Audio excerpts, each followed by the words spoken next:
वीणा वादिनी माँ शारदे के श्री चरणों में नमन। आप सभी विद्यार्थियों का हार्दिक अभिनंदन। प्यारे बच्चों, अभी तक 5 सीरीज के वीडियो मैंने जारी किए हैं और पिछले 5वीं सीरीज में मैंने आपको कहा था कि आप अपना स्वयं का आकलन करें और चैट बॉक्स में आप कितने मार्क्स ले पा रहे हैं वो दर्शाएं। तो आप में से बहुत सारे विद्यार्थियों ने अपने अपने मार्क्स चैट बॉक्स में लिखे। मुझे बहुत अच्छा लगा कि अधिकांश विद्यार्थियों के मार्क्स 14 से लेकर 16 के बीच में आ रहे हैं। ये मार्क्स अच्छे हैं, किंतु सिलेक्शन के लिए, सफलता के लिए पर्याप्त नहीं हैं। आपको अभी और मेहनत करनी होगी, आपको और अभी अभ्यास की आवश्यकता है। तो लगातार आप सभी बच्चे अभ्यास करेंगे। मैं लगातार आपके बीच में ये सीरीज़ के वीडियो अपलोड करता रहूँगा। आप मुझे लगातार संबलन प्रदान करते रहेंगे, मोटिवेशन देते रहेंगे, प्यार स्नेह देते रहेंगे, तो मैं और अच्छे प्रश्न आपके लिए उपलब्ध करा पाऊँगा। तो चलिए अब प्रारंभ करते हैं एस मंगल क्लासेस शिक्षण विधियाँ सीरीज 6। ये सभी महत्वपूर्ण प्रश्न आपके लिए रीट में भी काम आएंगे।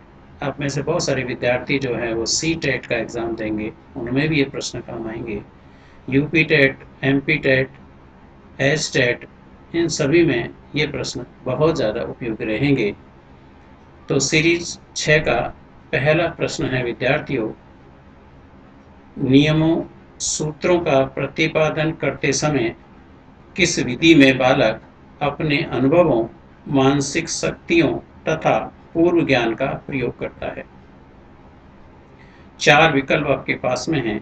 पहला विकल्प है निगमन विधि, दूसरा विकल्प है प्रायोजना विधि, तीसरा विकल्प है आगमन विधि और चौथा विकल्प है आपके पास प्रयोगशाला विधि। तो प्रश्न को बारीकी के साथ में, सूक्ष्मता के साथ में, गहनता के साथ पढ़िए। पहले वापस उसकी पुनरावृत्ति करिए क्योंकि प्रश्न बड़ा है और 4 विकल्प हैं, वो लगभग एक जैसे मिलते हुए हैं। यहाँ पर नियमों सूत्रों का प्रतिपादन, तो यहाँ पर आंसर आ रहा है आपका। नियमों सूत्रों का जो प्रतिपादन करने वाली विधि है वो कौन सी है? आगमन विधि है। किस विधि में बालक अपने अनुभवों, मानसिक शक्तियों और पूर्व ज्ञान, अपन जानते हैं पूर्व ज्ञान ज्ञात से अज्ञात की ओर बालक चलता है, वो आगमन विधि के अंदर चलता है। अध्यापक और विद्यार्थी के बीच में अंतः क्रिया होती है, तर्क, चिंतन, कल्पना शक्ति का विकास उसका होता है, तो वो मानसिक शक्तियों का भी वो क्या करता है? प्रयोग करता है। और ज्ञात में उसके जो अनुभव हैं वो उसके काम में आते हैं। वो विधि कौन सी है? आगमन विधि। तो यहाँ निगमन नहीं है, प्रायोजना नहीं है, प्रयोगशाला भी नहीं है बच्चों। आंसर क्या हो गया इसका? आगमन विधि हो गया। दूसरा प्रश्न है, हल या उपपत्ति का कोई पद भूलने की संभावना किस विधि में रहती है? 4 ऑप्शन है, आगमन में, संश्लेषण में, विश्लेषण में, प्रयोगशाला में। कौन सी विधि ऐसी है जिसमें हल या उपपत्ति का कोई पद भूल जा सकते हैं, अपन भूलने की संभावना बनी रहती है? तो आगमन विधि में तो कोई उपपत्ति का पद होता ही नहीं है, इसलिए आगमन विधि हो नहीं सकता। संश्लेषण में होते हैं, इसलिए ध्यान में रखना पड़ेगा, इसका ऑप्शन संश्लेषण हो सकता है। विश्लेषण में अज्ञात से ज्ञात की ओर चलते हैं, जबकि हल जो अपन निकालते हैं वो ज्ञात से अज्ञात की ओर चला जाता है। तो ज्ञात से अज्ञात आगमन भी चलते हैं, लेकिन उपपत्ति नहीं होने के कारण आगमन ऑप्शन में नहीं हो सकता। विश्लेषण भी इसका ऑप्शन ठीक नहीं है और प्रयोगशाला भी ऑप्शन इसका ठीक नहीं है, क्योंकि प्रयोगशाला में भी उपपत्ति का कोई भी स्टेप नहीं होता। उपपत्ति का स्टेप होता है संश्लेषण विधि में। आपने ध्यान दिया हो, जब गणित के अंदर आपने विभिन्न प्रमेयों का सत्यापन किया था तो उसमें स्टेप पहला था दिया हुआ है। उसके बाद था सिद्ध करना है, सिद्ध करने के बाद में रचना, और उसके बाद उपपत्ति, जिसको हमने प्रमाण भी कहा था, लास्ट में हमने लिखा था इति सिद्धम हैंस प्रूव्ड। तो ये जो संभावनाएं यहाँ बीच में भूल सकते हैं अपन, उपपत्ति करते समय, प्रमाण निकालते समय, हल करते समय कोई ना कोई हम पद भूल सकते हैं, और वहाँ संभावना किसमें है बच्चों?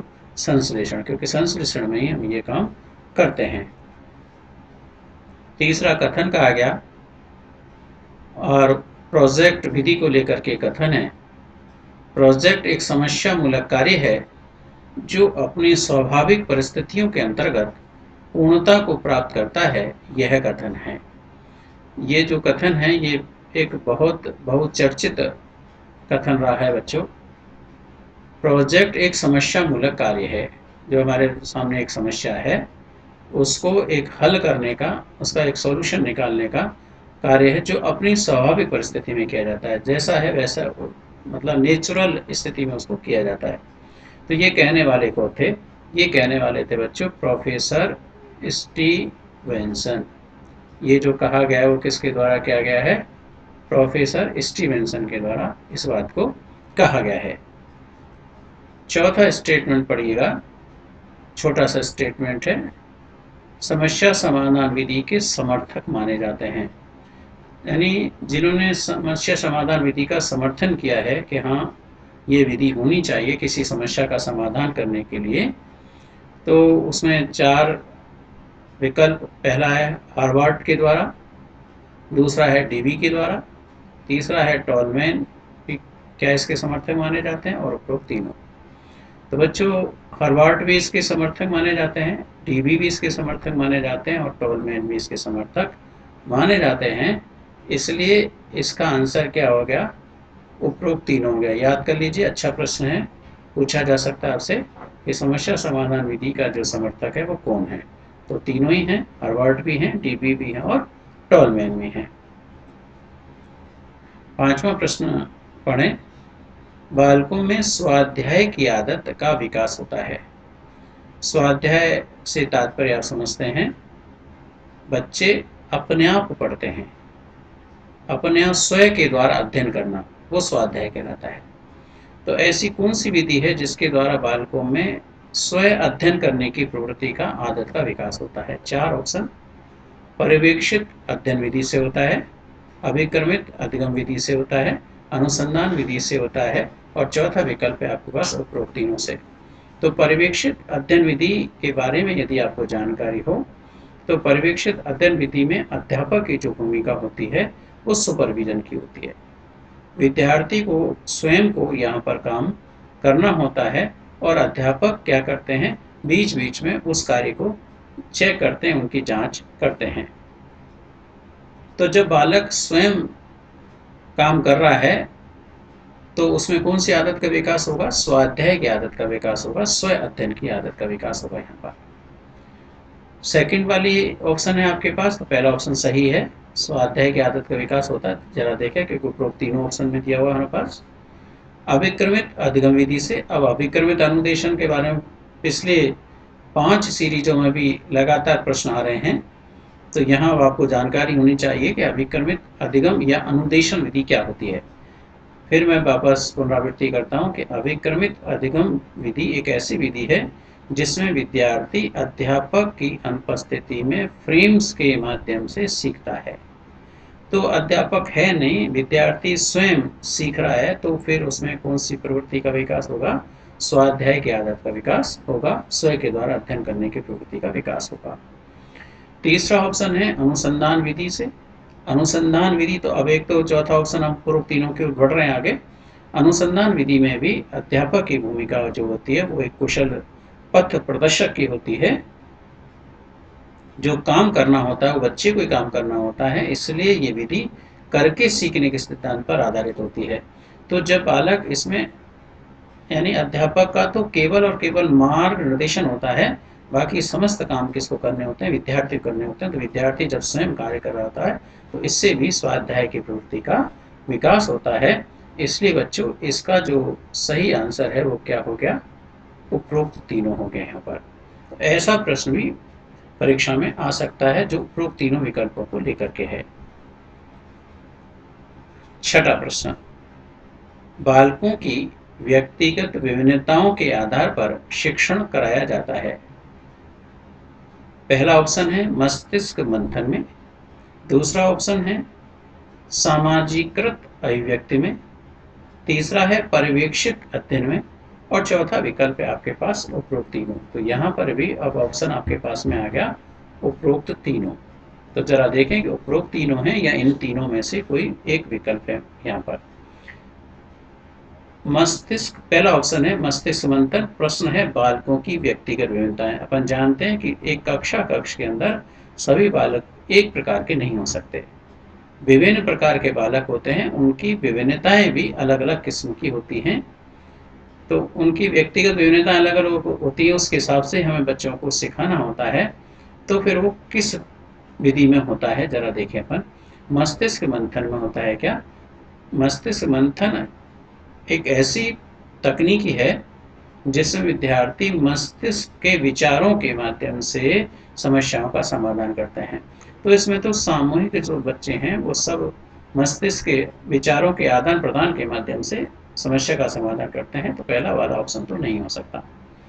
दूसरा वाला ऑप्शन सामाजिकृत अभिव्यक्त विधि के अंदर अपन देखते हैं कि जो चाहे हम दल शिक्षण की बात करें, दल शिक्षण, पैनल चर्चा, विचार गोष्ठी, विचार समिति, कार्यशाला, ये सभी सामाजिकृत अभिव्यक्त विधि के रूप कहलाते हैं।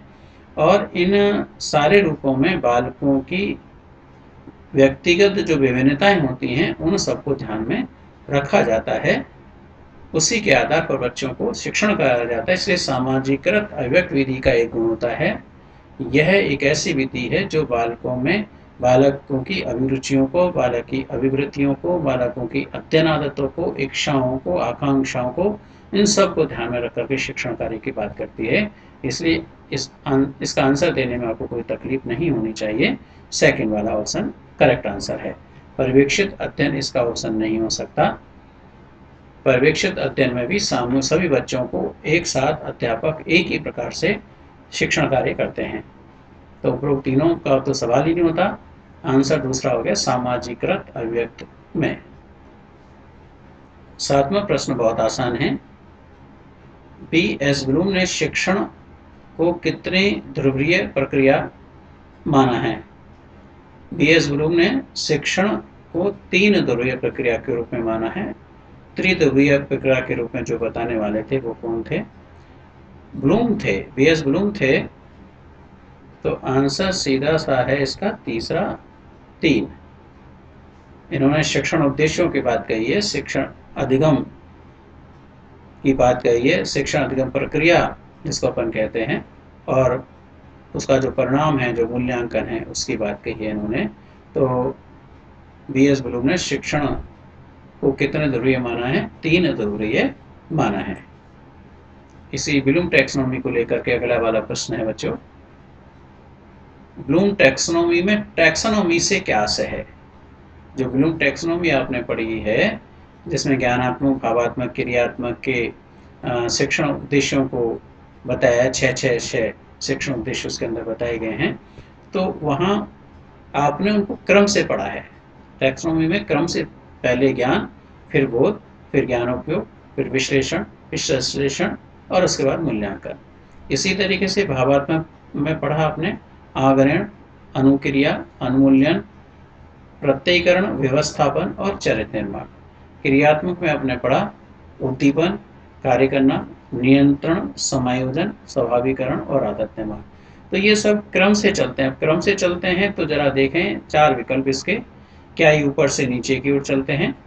ऊपर से नीचे नहीं, स्टार्टिंग ज्ञान से होती है, ना कि मूल्यांकन से। आग्रहण से होती है, ना कि चरित्र निर्माण से। और उद्दीपन से होती है, ना कि आदत निर्माण से। इसलिए पहला विकल्प ठीक नहीं है। दूसरा, क्या हम मध्य क्रम से स्टार्ट करते हैं, बीच में से स्टार्ट करते हैं? नहीं, चढ़ाव का क्रम, ये सीढ़ी है बच्चों। और सीढ़ी अपन जानते हैं, जब सीढ़ी पर स्टार्टिंग होता है तो पहला पायदान पे चढ़ना होता है, पहली सीढ़ी पर चढ़ना होता है। पहली के बाद दूसरी, दूसरी के बाद तीसरी, तीसरी बाद चौथी, चौथी के बाद पांचवी। इस तरीके से हम क्या करते हैं बच्चों, बढ़ते हुए स्टेप बाय स्टेप चलते हुए चले जाते हैं। तो उपरोक्त तीनों तो वैसे भी नहीं हो सकता, इसलिए आंसर क्या है इसका, थर्ड, चढ़ाव क्रम में चलते हैं। यह भी एक अच्छा प्रश्न है, ध्यान में रखिए। 9वां प्रश्न है, जो अधिकांश विद्यार्थी यदि नहीं समझ में आया है तो गलत करके आएंगे। RCEM ने ज्ञानात्मक उद्देश्य को कितने वर्गों में वर्गीकृत किया है? अब RCEM के बारे में जानकारी होनी चाहिए आपको, तभी आप आंसर दे पाएंगे। RCEM एक प्रकार की संस्था है जो NCERT से संबद्धता रखती है।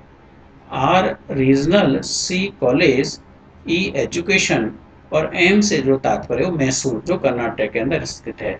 तो RCEM कर्नाटक के मैसूर के अंदर स्थित है, जो 1963 में, आपको थोड़ा सा जानकारी दे दूं कि 1961 में NCERT की स्थापना की गई थी स्कूली शिक्षा की गुणवत्ता लाने के लिए। किंतु स्कूली शिक्षा में गुणवत्ता तभी आ सकती है जब हमारी शिक्षा गुणवान होगी, हमारे अध्यापक जो तैयार होंगे वो बहुत अच्छे रूप में तैयार होंगे। तो फिर इसके लिए 1963 के अंदर 4 क्षेत्रीय शिक्षा महाविद्यालयों की स्थापना की गई थी बच्चों, जिसमें एक आपका हमारे राजस्थान के अंदर यदि बात करूं तो अजमेर में है, एक आपका भोपाल में है, एक भुवनेश्वर में है, और चौथा जो स्थापित किया गया था वो मैसूर कर्नाटक में स्थित है। अब इनको किस नाम से जाना जाता है? अब इनको RCI के नाम से जाना जाता है, यानी जो कॉलेज हुआ करते थे उनको संस्थान के रूप में कन्वर्ट कर दिया गया। जब कॉलेज थे तो इनमें केवल और केवल सेवा पूर्व पाठ्यक्रम का ही संचालन किया जाता था, लेकिन जब ये संस्थान बन गए तो सेवा पूर्व के साथ साथ सेवारत अध्यापकों के प्रशिक्षण कार्य भी संचालित होते हैं। वर्तमान में जो RI हैं वो 6 हो गए हैं, यानी 2 और बढ़ गए हैं, जिसमें एक तो आपका शिलोंग के अंदर और एक आसाम के अंदर। तो RI 6 हैं, पहले इनको RC के नाम से जाना जाता। तो इसमें मैसूर ने ज्ञानात्मक उद्देश्य में, जो ब्लूम का ज्ञानात्मक उद्देश्य था उसमें संशोधन किया था। ब्लूम का ज्ञानात्मक उद्देश्य, फिर पुनरावृत्ति कर रहा हूँ, ज्ञान, बोध, ज्ञान उपयोग, विश्लेषण, संश्लेषण, मूल्यांकन। तो इसमें से ही 2-3 प्रश्न बन जाते हैं कि RCM ने ब्लूम के किस उद्देश्य में संशोधन किया। तो ध्यान में रखिएगा, ज्ञानात्मक उद्देश्य में संशोधन किया था। और ज्ञानात्मक उद्देश्य में भी जो संशोधन करने वाला था वो क्या था? विश्लेषण, संश्लेषण, मूल्यांकन के स्थान पर एक नया शब्द दिया था इसने, और वो नया शब्द क्या था? सृजनात्मक। तो यहाँ जल्दीबाजी में उत्तर मत करके आ जाना, पहले समझना, सोचना, उसके बाद उत्तर देना। प्रश्न बहुत छोटा है, लगता आसान है, 6 ऑप्शन नहीं हो सकता, क्योंकि विश्लेषण, संश्लेषण, मूल्यांकन के स्थान पर एक नया शब्द दे दिया था, सृजनात्मक। तो ज्ञान, बोध, ज्ञान उपयोग और सृजनात्मक, यानी कितने वर्गों के? 4। तो आंसर इसका क्या है बच्चों? 4th वाला ऑप्शन करेक्ट आंसर है। 4 वर्गों में वर्गीकृत कर दिया था इन्होंने, जबकि ब्लूम ने 6 वर्गों में वर्गीकृत किया था। 10वां प्रश्न है, ऐसी शिक्षण सहायक सामग्री जिसके द्वारा संपूर्ण सूचनाएं अध्यापक के सिर के ऊपर से छात्रों के समक्ष सामने की दीवार या पर्दे पर प्रक्षेपित होती रहती हैं, वह है। ऐसी शिक्षण सहायक सामग्री जिसके द्वारा संपूर्ण सूचनाएं अध्यापक के सिर के ऊपर से छात्रों के समक्ष सामने की दीवार या पर्दे पर प्रक्षेपित होती रहती वह है। तो 4 ऑप्शन है आपके पास, स्लाइड प्रोजेक्टर, फिल्म पट्टिका प्रोजेक्टर, ओवरहेड प्रोजेक्टर और चलचित्र। तो यदि आपने इन उपकरणों को देखा हो, जाना हो, स्लाइड प्रोजेक्टर अपन जानते हैं कि जो स्लाइड प्रोजेक्ट होती है बिल्कुल सामने ही उसका आता है, ऊपर नहीं होता। उसका जो प्रतिबिंब है, उसका जो चित्रण है, प्रक्षेपण है, वो कहाँ आता है? सामने आता है वहाँ पर। तो एक यांत्रिक मशीन होती है जिस पर, जो अपन जानते हैं कि मलेरिया वगैरह जो चेक करते हैं, स्लाइड्स होती हैं कांच की, उन पर ब्लड का जो धब्बा लगा दिया जाता है, उसका प्रक्षेपण जब पर्दे पर डालते हैं तो वो स्लाइड प्रोजेक्टर के माध्यम से करते हैं। तो ये ऑप्शन ठीक नहीं है। दूसरा है फिल्म पट्टिका प्रोजेक्टर। अपन जानते हैं जो पिक्चर होती है, फिल्म स्ट्रिप्स जो होती हैं, उनका जब हम प्रोजेक्टर के माध्यम से दिखाते हैं पर्दे पर, तो वो भी ऊपर नहीं बनता, सामने बनता है। तीसरा, ओवरहेड प्रोजेक्टर, नाम से ही तुम्हें आंसर आ जाना चाहिए। ओवरहेड, हेड माने सिर, सिर के ऊपर। तो सिर के ऊपर जो प्रक्षेपित करने वाला सामग्री है वो कौन सी है? Overhead projector. चलचित्र भी नहीं हो सकती। तो यहाँ बच्चों विकल्प क्या है? इसको शॉर्ट में क्या कहते हैं? OHP कहते हैं। आपने अपने शिक्षा महाविद्यालयों के अंदर इस यंत्र को देखा होगा। तो ओवरहेड प्रोजेक्टर OHP शॉर्ट में पूछा जा सकता है, इसलिए दोनों रूप में ध्यान रखना है। 11वां प्रश्न भाषा की दृष्टि से बड़ा है और ये एक स्टेटमेंट है, किसके द्वारा दिया गया है? पहले उस कथन को पढ़ लें। दैनिक पाठ्य योजना के निर्माण में उद्देश्यों को परिभाषित करना। दैनिक पाठ्य योजना यानी पाठ्य योजना से रिलेटेड है ये। दैनिक पाठ्य योजना के निर्माण में उद्देश्यों को परिभाषित करना, पाठ्य वस्तु का चयन करना तथा उसे क्रमबद्ध रूप में व्यवस्थित करना और प्रस्तुतिकरण की विधियों तथा प्रक्रिया का निर्धारण करना, यह कथन है। यानी यह कथन किसके द्वारा दिया गया है? तो इसमें चारों ऑप्शन है आपके पास में। डेविस का कथन है, विनिंग एंड विनिंग का कथन है, NL बॉक्सिंग का कथन है या हर्बर्ट स्पेंसर का कथन है। बच्चों ये जो स्टेटमेंट है वो किसके द्वारा दिया है पाठ्य योजना के संदर्भ में? वो विनिंग एंड विनिंग के द्वारा दिया गया है। तो इस स्टेटमेंट को ध्यान में रख लीजिएगा कि दैनिक पाठ्य योजना के निर्माण में उद्देश्यों को परिभाषित करना, पाठ, इस तरीके से कुछ शब्दों को ध्यान में रख लीजिएगा इसके, तो फिर आंसर आपका आराम से आप दे पाएंगे। 12वां भी स्टेटमेंट है, वो विज्ञान को लेकर के है। विज्ञान प्राकृतिक विषय का व्यवस्थित ज्ञान और धारणाओं के बीच संबंधों का तार्किक अध्ययन है जिनमें ये विषय व्यक्त होते हैं, यह कथन है। तो इस प्रश्न में भी ये स्टेटमेंट को ध्यान में रखते हुए आपको उत्तर देना है। क्या ये स्टेटमेंट कोनांट का है? नहीं। थॉमसन का है? नहीं। ये स्टेटमेंट है बच्चों डैम्पियर का। तो आंसर क्या हो गया? थर्ड हो गया, डैम्पियर। क्यूरी का भी स्टेटमेंट नहीं है।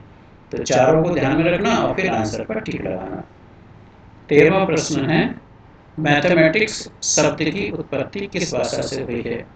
तो चार विकल्प भी हैं आपके पास में, और मैंने पहले भी ऐसे प्रश्नों के लिए आपको कहा था कि परीक्षा में 1 या 2 प्रश्न इस उत्पत्ति को लेकर के आते हैं, भाषा को लेकर के आते हैं।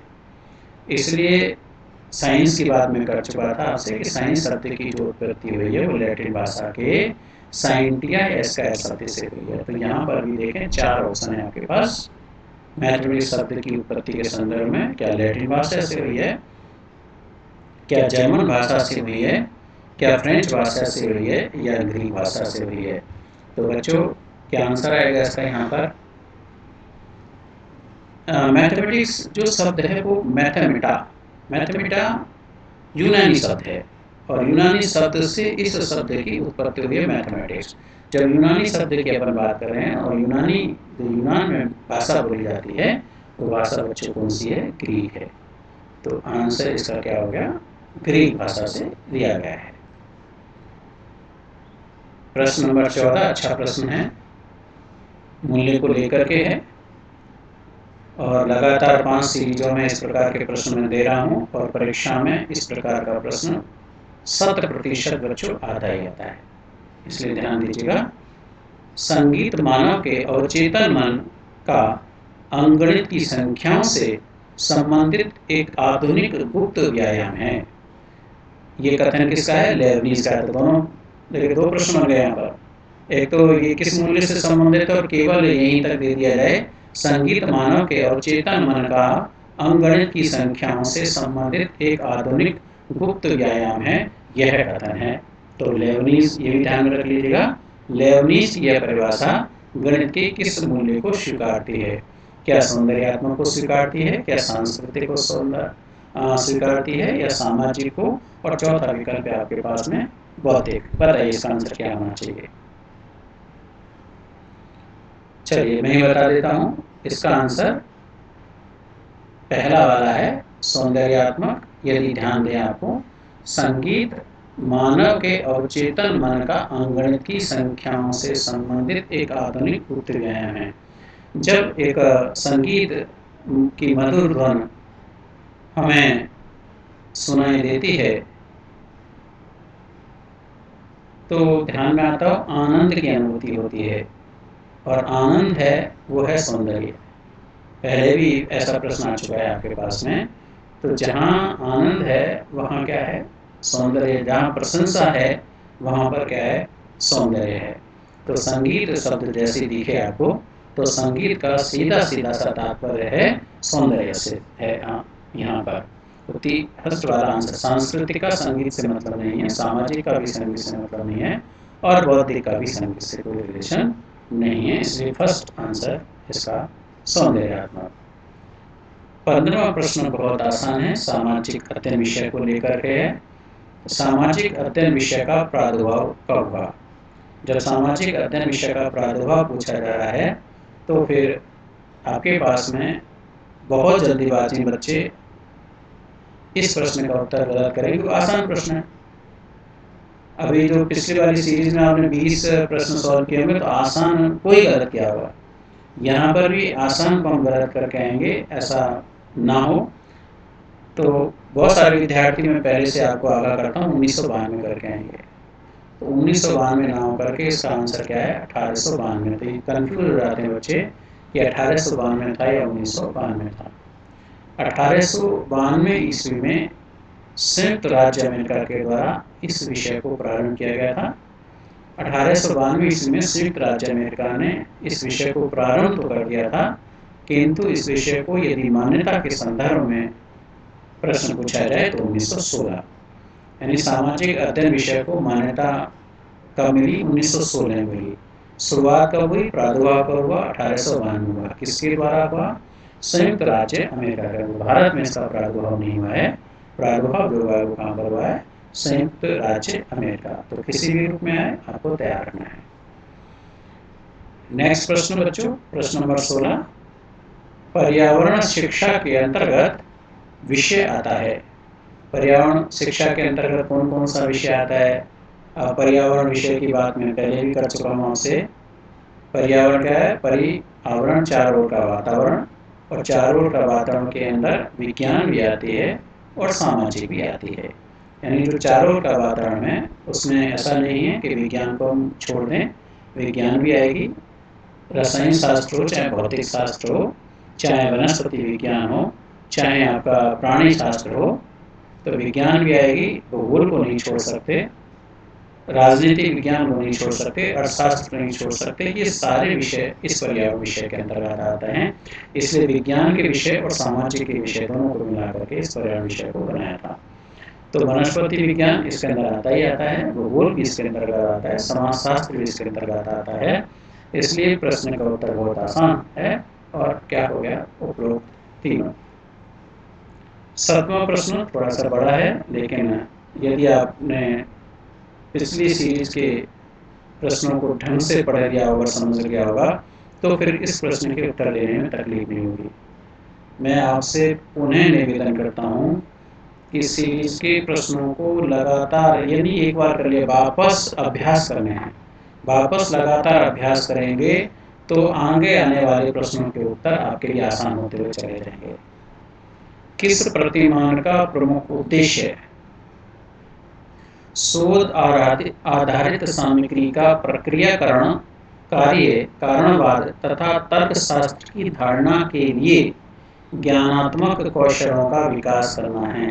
तो इन चारों में से, विकल्पों में से कौन सा उपागम या प्रतिमान है जो ज्ञानात्मक कौशलों का विकास करता है?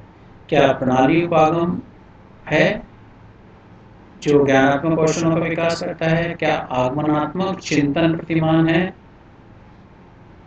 या अंत्यक्रिया प्रतिमान, और चौथा ऑप्शन है प्रक्षा प्रतिमान? तो हिंट मेरी समझ रहे होंगे। ज्ञानात्मक व्यवहार सूचना संसाधन सिद्धांत को आधार किस प्रतिमान में बनाया था? प्रक्षा प्रतिमान में बनाया था। किसने बनाया था? रिचर्ड सचमैन ने बनाया था। इसका प्रतिपादन रिचर्ड सचमैन ने कब किया था? 1962 में किया था। तो वही प्रश्न एक प्रक्षा प्रतिमान का आ रहा है। ऐसे प्रश्न ध्यान में रहेंगे तो आंसर बच्चों आराम से करके आ जाओगे यहाँ पर। प्रक्षा प्रतिमान, तो ज्ञानात्मक व्यवहार सूचना संसाधन सिद्धांत, उसको ध्यान में रखिए तो आंसर यहाँ आसानी के साथ आप दे सकते हैं। प्रश्न नंबर 18, सतत समग्र मूल्यांकन प्रणाली में अधिकतम ग्रेड बिंदु है। अब मैं 100% कह रहा हूँ, प्रश्न बहुत आसान है लेकिन उत्तर उतना ही इसका जटिल है। आपने इस प्रश्न में दिमाग नहीं लगाया, मस्तिष्क का उपयोग नहीं किया तो आप गलत करके आ जाएंगे यहाँ पर। सतत समग्र मूल्यांकन प्रणाली में अधिकतम ग्रेड बिंदु है, तो जब हम ग्रेड बिंदु देखते हैं तो सतत समग्र मूल्यांकन जो सीसी पैटर्न है हमारा, वो कितने बिंदु आधारित है? 9 बिंदु आधारित है। और जब 9 बिंदु आधारित है तो अधिकांश बच्चे आंसर जो करके आएंगे वो 9 करके आएंगे। नहीं, आंसर क्या है इसका? फर्स्ट वाला ऑप्शन है 10। क्यों? क्योंकि जो यहाँ इस बात को जरा देख लो, अधिकतम शब्द दिया हुआ है, इस अधिकतम को गौर करना है। अधिकतम ग्रेड पॉइंट क्या है? 10 है, क्योंकि स्टार्टिंग कहाँ से होती है? 10 से होती है। 10, 9, 8, 7, 6, 5, 4, 3 और 2, तो न्यूनतम ग्रेड पॉइंट अभी तो मैंने इस यहाँ रखा है अधिकतम, न्यूनतम आ जाए तो आंसर क्या हो जाएगा? 2 होगा। न्यूनतम ग्रेड पॉइंट कितने रखा है? 2, और अधिकतम ग्रेड पॉइंट क्या है बच्चों? इसका 10 है। यदि पूछा जाए सतत समग्र मूल्यांकन प्रणाली कितने बिंदु आधारित है, तब 9 करके आना। कितने बिंदु? 9 बिंदु हैं। अधिकतम ग्रेड पॉइंट है 10, न्यूनतम ग्रेड पॉइंट है 2। प्रश्न नंबर 19 है, कुछ कथन दिए होते हैं, उन कथनों के संबंध में बालक को हाँ या नहीं में उत्तर देना होता है, कहलाती है। यानी एक ऐसी प्रविधि जिसमें बालक को हाँ या नहीं में उत्तर देना होता है, वह है इन चारों में से प्रश्नावली हो सकती है। लेकिन प्रश्नावली में केवल हाँ नहीं होते, प्रश्नावली में बच्चे खुद लिख कर के भी उत्तर दे सकते हैं। यहाँ पर जांच सूची, बिल्कुल जांच सूची के अंदर क्या होता है, जो लिखा हुआ होता है, हमें एक चेकलिस्ट जिसको अंग्रेजी में अपन कहते हैं, चेकलिस्ट में हमारे पास में प्रश्न लिखे होते हैं, उसमें बच्चे को केवल हाँ या नहीं, जैसे मैंने पूछूं क्या तुम सुबह जल्दी उठते हो, तो इसमें आंसर या तो हाँ में देना या नहीं में देना है, या फिर बच्चों से हम पूछ करके एक शिक्षक भी उस पर टिक लगा सकता है, हाँ नहीं पर टिक लगा सकता है। तो जांच सूची में यस या नो दो ही विकल्प, संचय आलेख में नहीं होता, साक्षात्कार में भी नहीं होता। आंसर क्या हो गया इसका बच्चों? सेकंड, जांच सूची। और इस सीरीज का अंतिम प्रश्न, बालक के निष्पादन पर परीक्षक की व्यक्तिगत भावनाओं, विचारों, ईर्ष्या, द्वेष आदि का प्रभाव ना पड़े, परीक्षण की विशेषता है।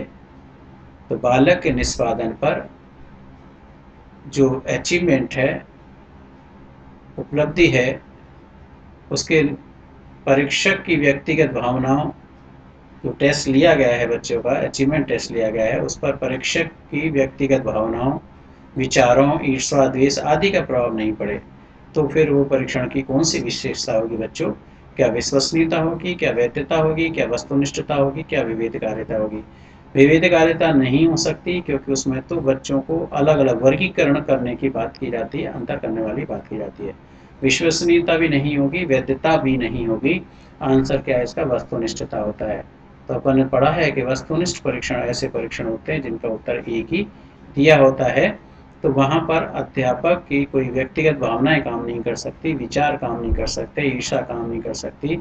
वहाँ तो राइट है तो राइट, रॉन्ग है तो रॉन्ग। इसलिए यह प्रश्न भी बहुत अच्छा प्रश्न है, ध्यान में रखना। आंसर क्या हो गया इसका? वस्तुनिष्ठता। इस प्रकार से आपके ये 20 प्रश्न पूरे हुए। इनको आप दोहराएंगे, बार बार दोहराएंगे, और पिछले वाले प्रश्नों को भी दोहराएंगे। आप वापस से अपने मार्क्स चैट बॉक्स में डालेंगे और उसमें देखिए कि आपको ईमानदारी के साथ कितने प्रश्नों के उत्तर आते थे। उसके मार्क्स काउंट करके उस चैट बॉक्स में डालेंगे। बच्चों, इस यूट्यूब चैनल को आप ज़्यादा से ज़्यादा लाइक करें, शेयर करें, सब्सक्राइब करें, जिससे कि मेरा ध्येय, मेरा लक्ष्य पूरा हो सके। मैंने आपको पूर्व में फर्स्ट वीडियो में कहा था कि 25 वर्षों से अधिक समय मुझे विद्यार्थी सेवा में कार्य करते हुए हो गया और मैं इस विद्यार्थी सेवा के कार्य को जारी रखूँगा, जारी रखना भी चाहता हूँ। आपका मुझे सम्मान चाहिए, आपका मुझे सहयोग चाहिए। अंत में आप सभी बच्चों का बहुत बहुत साधुवाद, धन्यवाद, आभार।